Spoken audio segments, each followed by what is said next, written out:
নমস্কার বন্ধুরা, তোমরা সবাই কেমন আছো? চলে এসেছি আর একটি নতুন ব্লগ নিয়ে। আমি সত্যিই ভীষণ লেট সব জিনিসে এবং তার মধ্যে ভীষণ কুড়েমি আছে আমার শরীরে। আজকে যে ব্লগটা তোমাদের সাথে শেয়ার করছি এটা জানো তো রাখির ব্লগ। রাখির আগে আমার নিজের কোনো ভাই নেই বা বোনও নেই, আমি একাই। তো সেই হিসাবে আমার দেওর অর্থাৎ তাকেই আমি বিয়ের পর আশা থেকে রাখি পরাই। তো ওর জন্যই যাচ্ছি একটা জামা কিনতে। দেখি পছন্দ কতটা কি হয়। বাড়ি থেকে বেরিয়ে পড়েছি তিনজনে। এবার আমরা যাচ্ছি তেল ভরিয়ে নিয়ে এবার দোকানের দিকে। রাস্তায় ঘুরতে পেলে মন একদম আনন্দে ফুরফুরে হয়ে ওঠে। চলো দেখা যাক। কুঁড়ে হিসাবে আমার খুব সুনাম আছে, আর বৃষ্টি হওয়ার জন্য হালকা রাস্তাটার ওপর জল জমেছে। এই দোকানটা আমি কোনো দিন আসিনি, এই দোকানটা আমার আজকে ফার্স্ট টাইম। খুব ভালো লেগেছে দোকানের কালেকশান, মানে ছেলেদের অনুযায়ী বেশ ভালো।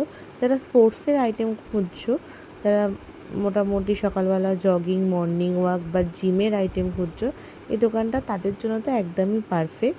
এই দোকানের আর একটাও ব্রাঞ্চ, সেটাতে আছে তোমার ব্যাটের কালেকশন এবং ভালো ভালো বুটের কালেকশন। ঠিক আছে, চলো দেখি এবার আমরা। শুধু ভাইয়ের জন্য নিয়ে চলে যাব আর ভাইয়ের দাদাটা বাদ যাবে, এটা তো হয় না। তাই তার দাদাও, মানে কুট্টুসের পাপাও দেখে নিল নিজের জিনিস। এটা দেখে নিয়ে বিলিং করিয়ে নিয়ে এবার আমরা বাড়ির পথে রওনা দেবো। তার মধ্যে আমাদের একটু মিষ্টি, কেক এগুলোও কিনতে হবে, পেস্ট্রি, ওগুলো ভীষণ ভালোবাসে। যাব, রাস্তায় বাড়ি যাওয়ার সময় নিয়ে যাব। আর ক্লিপিং আমার সেইভাবে নেওয়া হয়নি।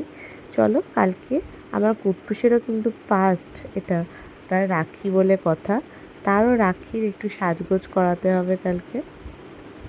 এই যে পরের দিন সকালে চলে এসেছি রেডি সেডি হয়ে। ভাইকে প্রথমেই রাখিটা পরিয়ে দিলাম। দেখেছো, আমি কিন্তু একদম কুড়েমি করলেও খাবার বানানোর দিকে কিন্তু কোনো কুড়েমি নেই আমার। আমি কিন্তু তার জন্য তরকারি, লুচি, সিমুয়ের পায়েস সবই কিন্তু করেছি। তার সঙ্গে এই যে এটা প্রত্যেকবারই আমি করে থাকি।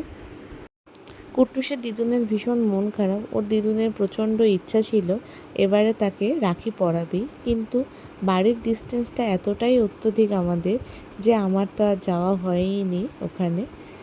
দেখা যাক, এবার আমি মাকে বলেই রেখেছি কোনো চিন্তা করো না, ভাইফোঁটায় একসাথে দুটো করে দেবে আমার পর। যাই হোক, ভাইয়েরটা এবারে ডান। এরপরে আমার কুট্টুসের পালা, তারও প্রথম রাখি বলে কথা, সেও রাখি পরবে। দেখো এবার ওকে ওর ঠাম্মি রাখি পরাবে, আর তাকে 2 মিনিট শান্ত করে বসানো হচ্ছে সবার কাছে এখন চ্যালেঞ্জ। কারণ এত পরিমাণ দুষ্টু হয়েছে, মানে এটা ধরা আর ওটা ধরা, কোনো কিছুতে চুপ করে বসা কি সেটাও জানে না। ওই প্রদীপটা ও ধরবে, সেজন্য প্রদীপটা আমরা ঠান্ডা করে দিয়েছি, মানে কোনোভাবেই ওর সামনে কিছুই রাখা যায় না। এটা ওর কাম্মা কিনে দিয়েছে এই পাঞ্জাবিটা। তো এই পাঞ্জাবিটাই আজকে ভাবলাম যে বাঙালির ছেলে পাঞ্জাবি তো পরতেই হবে, তো পাঞ্জাবি আর এ পরে। আর দেখো আসনটাকেও ও ছিঁড়বে, আর সমস্ত জিনিস মুখে বাইর। আর এখন আবার দুটো দাঁত বেরিয়েছে, সেই দাঁত দিয়ে লোককে কামড়ে দেওয়াও শিখেছে।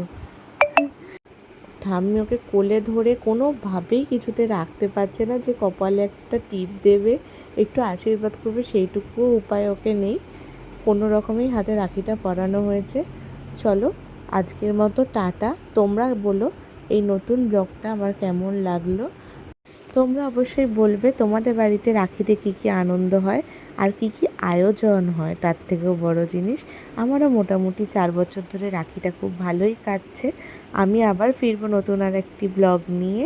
ততক্ষণের জন্য টাটা, সবাই ভালো থেকো। আর প্লিজ ভালো লাগলে লাইক এবং সাবস্ক্রাইব করে দিও।